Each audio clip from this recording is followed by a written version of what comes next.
Do not give up on your legal status. Many people fail to respond to RFE or file an application before the deadline. This is why we offer a strategy session for 15 minutes at no cost to you. Not everyone qualifies. First, you need to speak with our CARES team. We receive many requests, so we recommend you answer a few questions on our website, greencardguys.com. Our mission is to help people live and work in America legally. Go ahead and subscribe below and follow and share. Talk to you soon.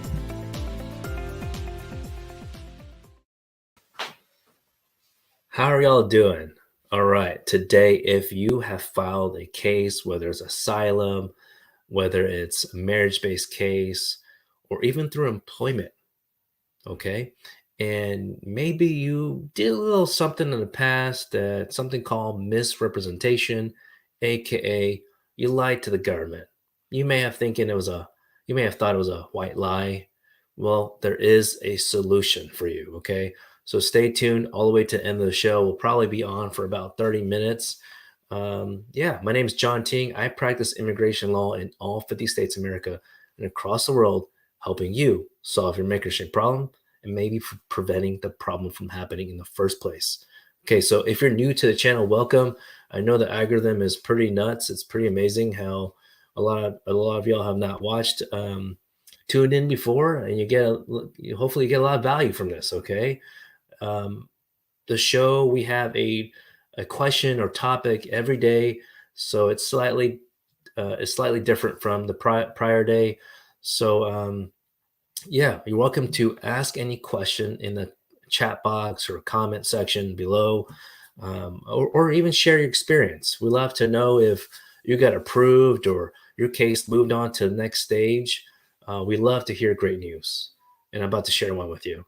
Folks, we just got an expedite request granted, not for the entire case. That's not how it works. They don't allow that, but for advanced parole. Of course, we do not promote any violence or condone anything, but we have a client that needs to go back to Israel, okay, to support his country for the war. In general, I don't agree with it, but to each their own. So we were able to, fortunately, after 7 days, what we did first was submit the inquiry to the national hotline, okay? But unfortunately, because it's a private case, okay, I can't share all the details, they asked us to email directly. So we're, licensed attorney, we have emails for certain situations, and so I was able to do that. So in total, it took 14 days. But after we emailed Service Center, we got the response in 7 days, so exactly a week. It seems to be the lucky number 7 in general in this kind of situation for expedite request. But if you're in a situation where you want to file expedite request on your 485, I-360, they don't allow it, okay? So just know that. I've already asked, so try to save y'all some time. In fact, one of the better ways, well, the forms that they, at least that I know they do, is for the petition, I-130, the 765 for work permit, because one of the reasons allowed is for job loss, and the third one is for the advanced parole, okay, for basically permission to re-enter the country legally. All right, so but in terms of quick tip on that, you can try to do that via the website chat on uscis.gov. Hopefully you get some traction there. If not, then I would call in. But I try to avoid calling in if I can, because lately in the past month it's been faster, but before that, this past summer, it was like taking an hour. So but right now it's okay. It's not too bad. All right, so, and by the way, keyword InfoPass, magic word to get through. Apparently it's worked for me. But don't overuse it so that I can still use it. All right, folks, so back to the topic of the day. All right, we had some good news to share with you, but back to the topic of the day. Essentially, can you still adjust status? Is it still possible to adjust status in the United States when you've lied in the past? So a lot of people think, oh, I'm married to a U.S. citizen, I just got asylee status granted, and I can get a green card. Isn't that enough? No, it's not. So the way I train my team, and I'll share with y'all, we look at three main components. All right. One is, are you eligible based on the requirements in general? That's the first thing. So one of the requirements, for example, for a marriage case is that you divorced the prior spouse if you were married, right? So obviously, if you were single before, that's not a problem for you. Never married, I mean. But so that's one component. The second component is admissibility, all right? And that is where, okay, that is where the items about misrepresentation, prior lies, white lies, like I was married before on the DS-160 form or DS-160, which is the visitor visa application online. You may have done that. There's a lot of y'all out there that have done that. So don't think, oh, how did they know it was me? We get a lot of calls about that. So if you haven't applied for visitor visa at all, be careful who you hire. Okay. I would think that no attorney would tell you to say, yeah, check mark you're married when you're not actually married. Everyone that's called us about this says something very similar to us. And they usually say, oh, well, my form preparer, my this community person who I'm like did filed it for me and asked me if I was with someone, and I just said, yeah, I'm with someone. Yeah, it seems a little shady to me, to be honest, but it's your story if you want to stick with it. So my point is, if you have not filed before, don't get yourself in a trap by hiring someone like that in your local area. If you really need assistance, hire an attorney, please. The key thing is just like in anything in life, don't lie. Okay? Do not lie. It's usually not going to get you anywhere, not that far. Okay? And especially with the US government, they have a pretty good idea. Okay? They definitely like triple check things. Especially your identity. So so hopefully it helps. So there is a form. So if you're wondering, well, how do I take action on it, John? There is a form. Let's see, that you can use. All right, that you need to apply for. It's the I-601. Okay, for these scenarios. Sorry, the third component I mentioned. The first again was eligible in general. Second, admissibility, and the third, legal entry. Okay, because if you done not if you illegally entered without a visa, then or even without parole, then you have to qualify for an exception so that you can adjust status to get green card, to get the resident status in America. Now, otherwise, if you didn't, then you do have to file. If you don't qualify for one of those exceptions, you have to qualify for the provisional family unity waiver. It's such a long name. In short, 601A. So that's another waiver form. So a hot tip right here, if you're all still on, sorry for the lesson here, then I'll definitely answer any of your questions if I can. The lesson here is that other than talk to a lawyer, is that if you want to really to talk to a lawyer to know if you need to file the waiver form at the beginning of the case. So a lot of people have asked, can I file the 601A at the same time as petition or before the petition? No. But for the 601 without the A, okay, because they serve two different purposes, you can file that at the same time as the petition. Now, we just had a case approved earlier this week. Whew, wonderful news. Wonderful news, because that client thought he needed to file the waiver at the same time.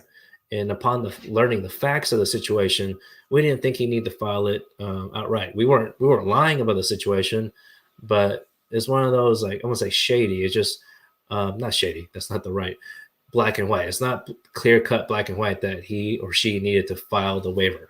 So he advised to just hold off on that, because ultimately, if we had to file a waiver, you would have to pay an attorney more money, and there's more stress and more time involved with it. So, of course, we try to make it as easy as possible for y'all to prepare for the waiver, organize all the evidence, things like that.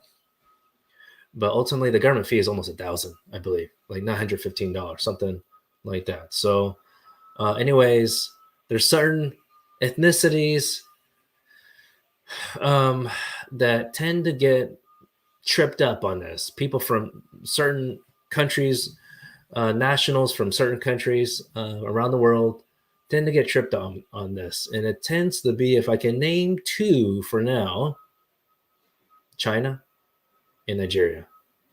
Watch out, folks. If you have not filed a DS-160 for visitor visa, please do not hire one of those community people in your local area to do this for you. You can do it on your own, really. You can do it on your own. Don't worry. You can do it. Okay. A lot of people think they need to hire a lawyer for it. You don't. But if you're going to hire someone, hire an attorney. But I think most attorneys don't help with this. But I could be wrong. But we will probably create some kind of webinar to help guide you through this. I don't know if it'll be recorded or live. If you think you'll be interested in something like this, please let me know. Probably charge a very, very small fee. We'll see. I'm going to talk to the team. Very small.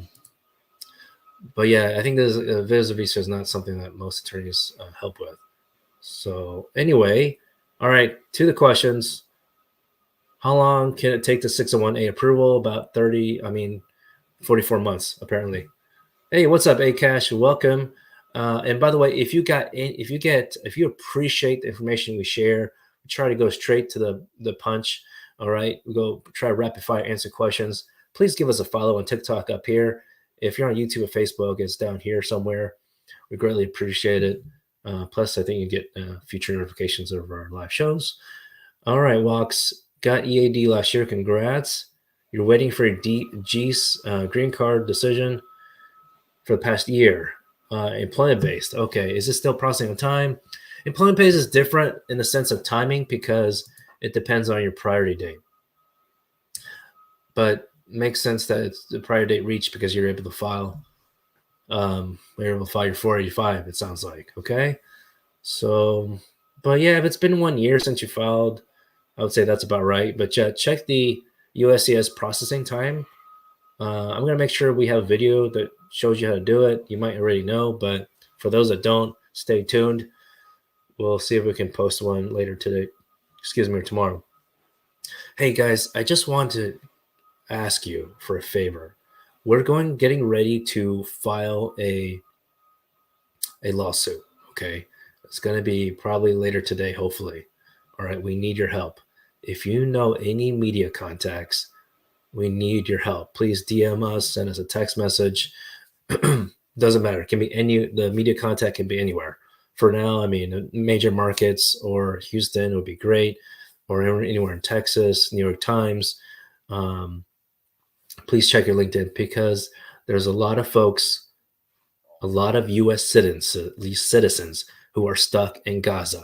Okay. I know a lot of the media has talked about Israelis. All right. Of course, that's kind of obvious. I don't know. I'm sure it's been showing on TikTok. I'm not sure. I haven't really checked it. But America should care about everyone. Okay. But there's a lot of media attention behind supporting Israelis, nationals. Of course, understandably, given the history. But I do not condone any violence or promote any of it. We just want to help U.S. citizens come back home to the States. So if you have any media contacts, second degree, third degree on LinkedIn, please see if you're able to share it. We just need to get the word out. Okay. Appreciate any assistance. All right. Guyanese Tiff on TikTok. Do you have to wait 90 days to file adjustment if you and your spouse entered the U.S. and stayed? No, we don't follow that. They waive that rule.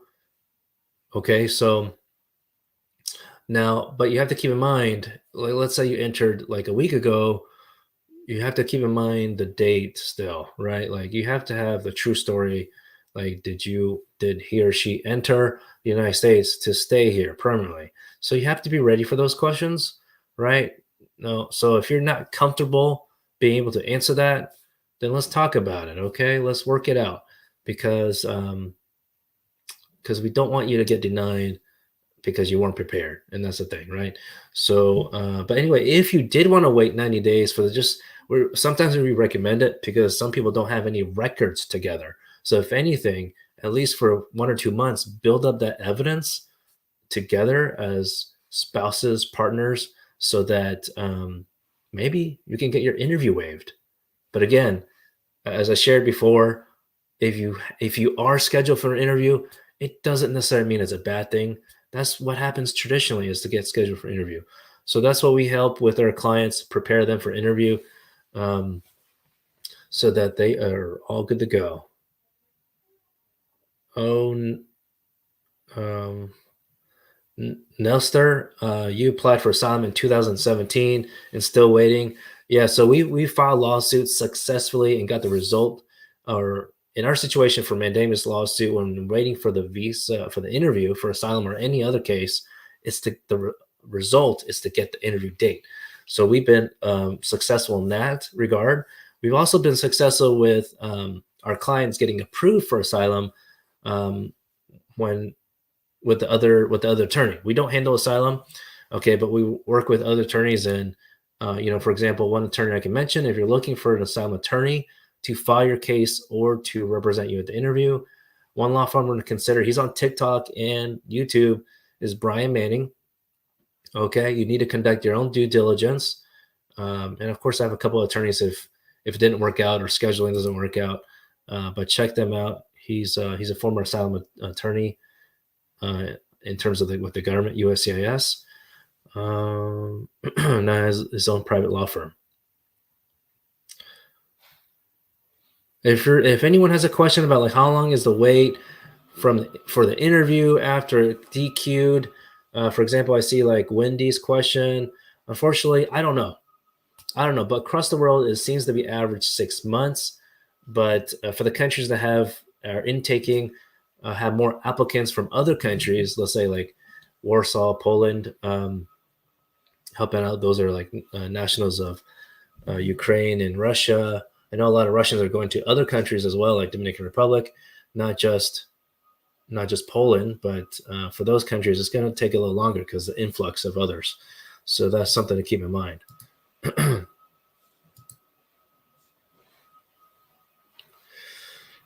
Let's see here. All right, period. How long does it take to get asylum green card after? Oh, how long does it take to green card after asylum approved to court? Hey, congratulations on that. So you can apply for 485. Okay, the old rule is that you had to wait 1 year to file the 485 after 1 year after being approved for asylum or granted asylum status. However, I think in February earlier this year, I think that was around the time they changed that policy. So you can file now. You can file as early as the next day after you got approved for asylum, but USCIS won't approve it until you meet 1 year of physical presence in the United States. So that's a key thing. And I think the main reason why they changed this policy in terms of filing is more so because they take a hell of a long time. I think it's like 3 years to process the 485. Let's see here. Okay. Sorry if you can hear some vacuuming. Danny Perdomo, certified translator at your service. Great quotes. Thank you. Send us a DM, Danny. Appreciate it. After fingerprints, what's next for Asylum? Babe V22. Whole lot of nothing, but unfortunately, most people are waiting at least 4 to 7 years. We just had a client sign up with us and has been waiting about 7 years. 7 years after he filed for asylum. Okay. 1 second, y'all. I'll be right back. It's okay. You don't have to vacuum here. You don't have to vacuum here. It's okay. Maybe in the room is okay. Okay. Okay. You're in a meeting? Yes. Okay.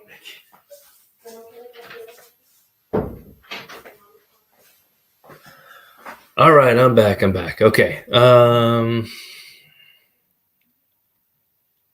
Let's see. Chernor, yeah, I remember your comment from yesterday, and you got DQ'd. Yeah, I think you said as immediate relative for you. Have you contacted us yet? Has my team talked to you? Because you really, unfortunately, need to consider a lawsuit. I think if I recall checking yesterday or the day before, it's been at least a year after your PD date. If you had a PD date, I can't remember exactly, but I think you're F1 if I remember. So yeah, you need to Yeah, that's right. You checked your email to see if you actually got DQ'd, and you said you did. So yeah, you may want to consider filing a lawsuit. But try contacting the consulate first or the embassy. Okay. Jan Shirk on YouTube. How long should it take for DS 5535 K1? Got in October 27th. So a couple days ago. Yeah, I mean, there's no black and white timing. It could take a week. We've had some people ask us to file a lawsuit, and it had already been like 3 months, for example. So there's like an unspoken rule that we say these days to the current trend is to wait at least 6 months before filing a lawsuit on this, especially depending on the country of nationality. Unfortunately, that plays a factor. More so because of the post. The post is, by the way, if you see things online, you search online, you see the word post, that means the location of the consulate embassy. All right, so hopefully it gives you some context there. I'll just keep track. I don't want to say check it every day, but keep track of it at least once a week, okay? Because I don't think they'll email you to say, hey, status updated, unless they needed something, I believe. Sometimes when they need something, they'll update the system and not email you. So yeah, it's completely ridiculous.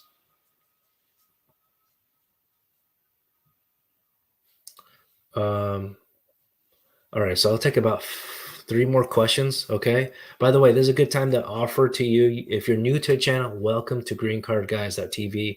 We do offer a strategy session for 15 minutes at no cost to you, and there is no obligation to hire our team.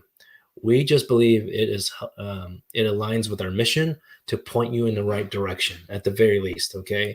And sometimes the right direction means that you're not eligible. Okay. At least for right now. Who knows? You might be eligible for something else in the future, but at least for now, we sometimes have to be the bad news bearers. But at least you don't have to spend thousands of dollars, be stressed out, and not to say we're the final answer. Like, look, consider us like a doctor. If you're about to go for surgery, at least for me, I'm going to get a second opinion, maybe a third opinion, right? I don't think anyone wants to go for surgery. All right. So that kind of gives me an idea. I think you should approach your legal status the same way. But of course, we absolutely appreciate everyone's trust.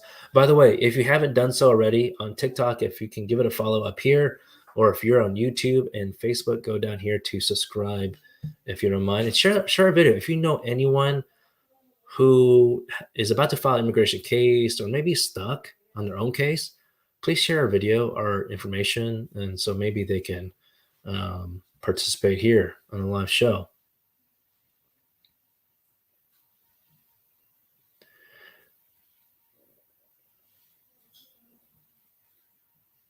Hey, Ashley's husband. I'm your new client. How long does it take to get and approve my green card? Your CR1. Okay, Ashley, let's see here. Or Ashley's husband. Welcome on board. Welcome on board. Welcome to TLG. How long does it take the green card? So step one is so you say CR1. Actually, are you in the States? Are both y'all, or Ashley's husband, are both y'all in the States? Or, but if you're a case where you're in the United States, it's in marriage case, average 3 to 5 months. If you're abroad or one of y'all are abroad, that's going to take average, including, it's hard to say, but if you want to include like the interview, I would say 1.5 to 2 years. Okay. And we try to break it down to simple steps. Essentially, it's first step petition, second step NVC, uploading your financial documents. Third step is the visa interview, which between second step and third step, it's a long wait time, at least 6 months. Okay. You say, I'm sorry, attorney, you were divorced and you filed late. Okay. Okay, Ashley's husband. Let's see. You get our team. Okay. Well, happy to help any way we can. Which, by the way, Ashley's husband and anyone else that ends up being a client of ours, we greatly appreciate your trust in us. We do offer, I don't say this enough, I need to probably send an email every once in a while. We do offer at least 3 ways to contact us. Okay. I guess the fourth way is on TikTok or YouTube. I've noticed that it's pretty cool, but at least 3 ways that is not the phone call. Actually, you can as the fourth or fifth way, but to be as efficient as possible for you is email. We use one email address. Once you become a client, you get one email address. So in case your assigned attorney or paralegal is on vacation or just sick, another team member can fill right in. Okay. We share all the data with each other on team. So we don't miss a beat. Number two, second way, okay, it's a self-schedule appointment. All right. And it can be for any number of reasons, but it does say specifically, like, if you want to meet with the attorney, it's in parentheses, which is typically legal strategy. If you want to like know about evidence, what to gather, things like that, that would be a meeting with our client advocate, our paralegal. Let's see what else. And then third way is a support ticket. We try to think like a tech company. So if for whatever reason we don't have an appointment available for you in the next week or so, or we didn't respond to your email for whatever reason, which is really rare, we try our best to respond in 24 hours or less. Sometimes it could take 25 hours, but just kind of give an idea. Okay, folks, we really try to focus on customer service as we strive to fulfill our mission for you. All right, solve your immigration problem. Maria, thanks for pinning this. How long does it take to process 485 based asylum? 3 years. Okay. 3 freaking years. It doesn't seem to have reduced any time or even extended any time. It's been like that for quite a while. And I think they do that. Well, I believe everything is done on purpose. The delays are on purpose, in my opinion. Don't let USCIS or State Department continue to use the reason of the pandemic. CDC would argue that we're past the pandemic at least a year, right? And at least in Texas, we have not been wearing the mask pretty much at all. Sometimes. Okay, I believe in wearing a mask, but I don't do that anymore.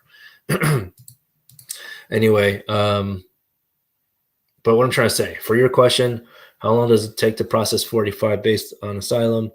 This is 3 years. And I think because we've seen some people were approved for asylum. Hopefully this won't happen to you, but we're approved for asylum. And the USCIS took a second bite at the application to see, well, this person seems to have the same story, same facts as some other applicant. So watch out for those attorneys that feed you the story. Be careful of that. Okay. Or it might not even be an attorney, but I've heard that happen with attorneys doing that. So I don't know what it is, but at least it seems to be from California and New York. Okay.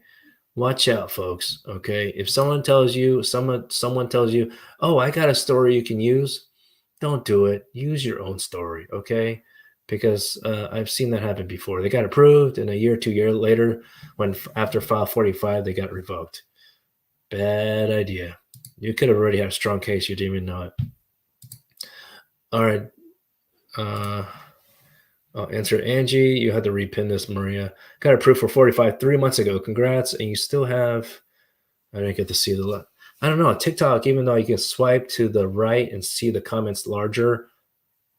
Okay, there it is. I still haven't received your green card. Is it normal? Unfortunately, it's a new normal. Aren't you tired of hearing that? That seems to be the new normal. That is ridiculous. We have one client that we're still trying to get the green card. They were approved in May, and that was after we submitted RFE response with the medical exam. I'm pretty sure that client got approved like the next day, the 45. It showed online. But now we're still waiting for the freaking green card. We only have one client in that situation right now. Thank goodness. All right. So unfortunately, it's a new normal. I would try to submit an inquiry request if you can. So far, that's the only way we believe we can do it. We're trying to see if for any ridiculous reason, if it takes like 6 months to a year, then we're going to see if we can, we're going to contact our liaison So if you have an immigration attorney, I'm a member of the something called AILA, American Immigration Lawyers Association, and we have chapter liaisons. I like to call it leader to help us out in certain scenarios. So I'm kind of trying to see if that can work out. I'll keep you all updated. Real quick on YouTube, Don Data, what's up? Marriage-based I-130 was approved November 22nd, and USCIS.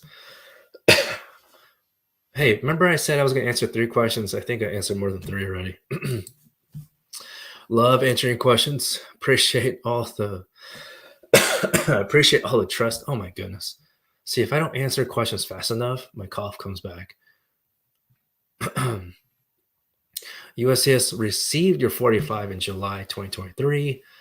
Case status is active. Oh, my favorite case status update. I promised y'all that our team was gonna start like screenshotting, saving the images of what it shows as a typical update. So we've been doing that. We started this morning. At some point, we're gonna share it with y'all. I don't know how right now. Maybe I guess like a link, obviously. But yeah, that's case being actively reviewed.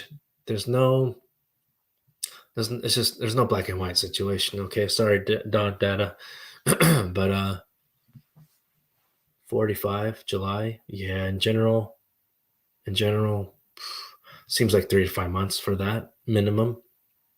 I don't know why EAD seems to be taking longer than the green card itself. So if you end up being approved, let's say Don, your interview is waived.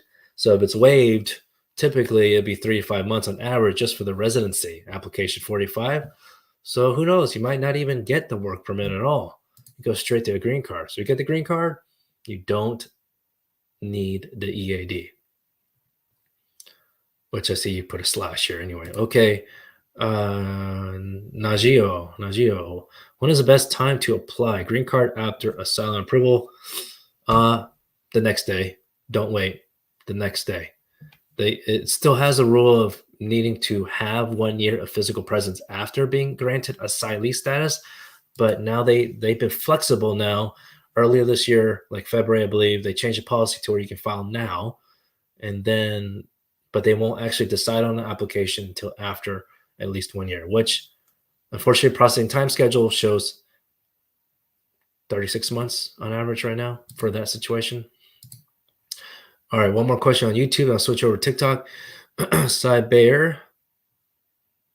John, you came here in 2007 with a fiance visa, but did not end up marrying a petitioner. Been out of status for almost 17 years. Do I still have hope, or should you just go back? I'm not a proponent of ever going back. Can't tell you what to do, but you may have consulted with other attorneys about this already, since it's been 17 years, that because you entered America with a fiance visa and because you didn't get married to that person, obviously I'm not here to say you should have done that. Maybe clearly something happened that gave you a reason not to. But I can't see, I haven't had a case where we were presented with a situation where we could help a person in your situation get status. So unless something changes through Congress, I haven't seen a waiver of that rule, of that law provision. Okay, so I'm sorry. And now it's too late to change status because you're out of status. All right, Shanor, you contact the U.S. Embassy in your country.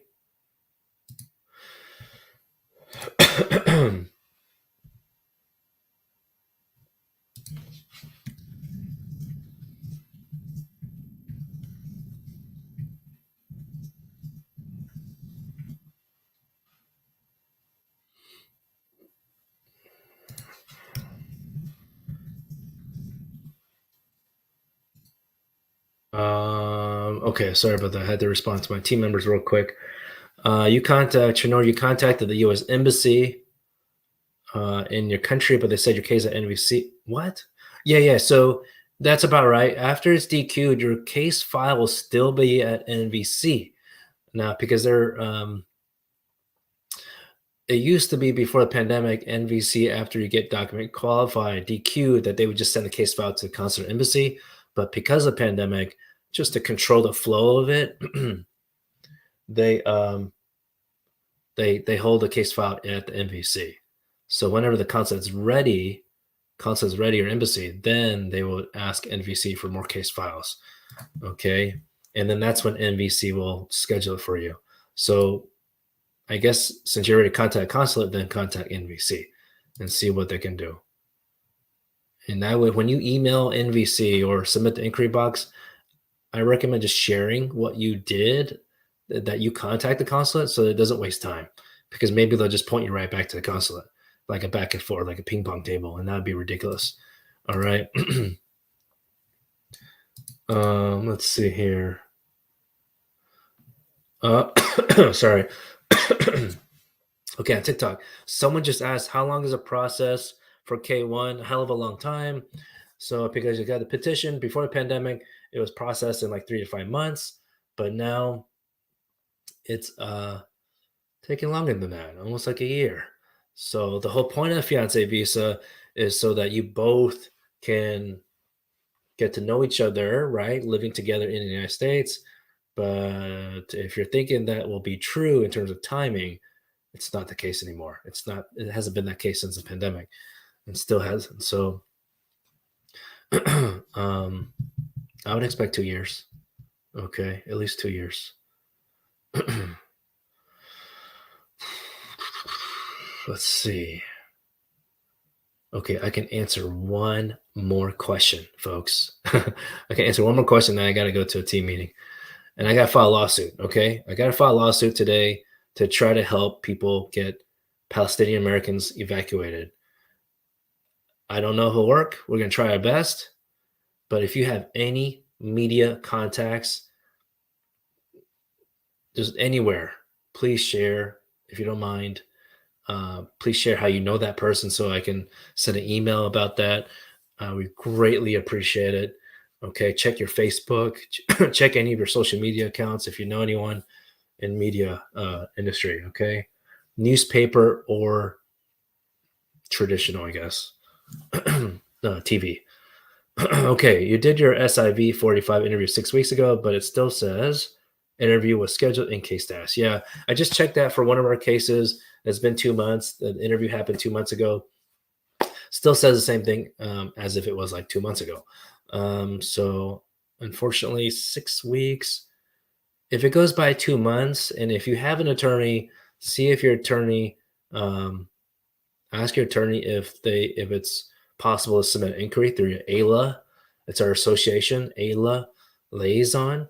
But I have a feeling if you use that phrase with your attorney, they'd be like, who you been listening to on TikTok?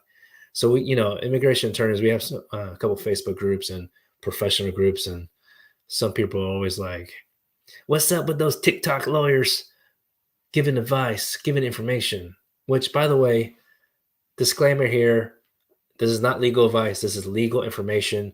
If you do not use this to the extent that to your case that to a detriment, please contact an attorney one-on-one to get legal advice for your specific situation. Okay. What's up, Tony? Yeah, that's right. Go Texas Rangers. I think the next game is today. I love how it's back to back. Just kind of get over it. Okay, I'm not going to jinx anything, but go Texas Rangers, please, for the love of God. Let them win. We should have won in 2011. Oh my gosh. I hope Nelson Cruz is doing okay. Oh my goodness. Let's see. All right, folks. Sorry if we missed anyone. We're going to be back on live tomorrow. Apologize. I need to get to a team meeting and get cases filed for you. Okay. Y'all have a wonderful day. And if you don't mind, please like above or down below on your respective platform and give us a like. Have a great day. See you tomorrow.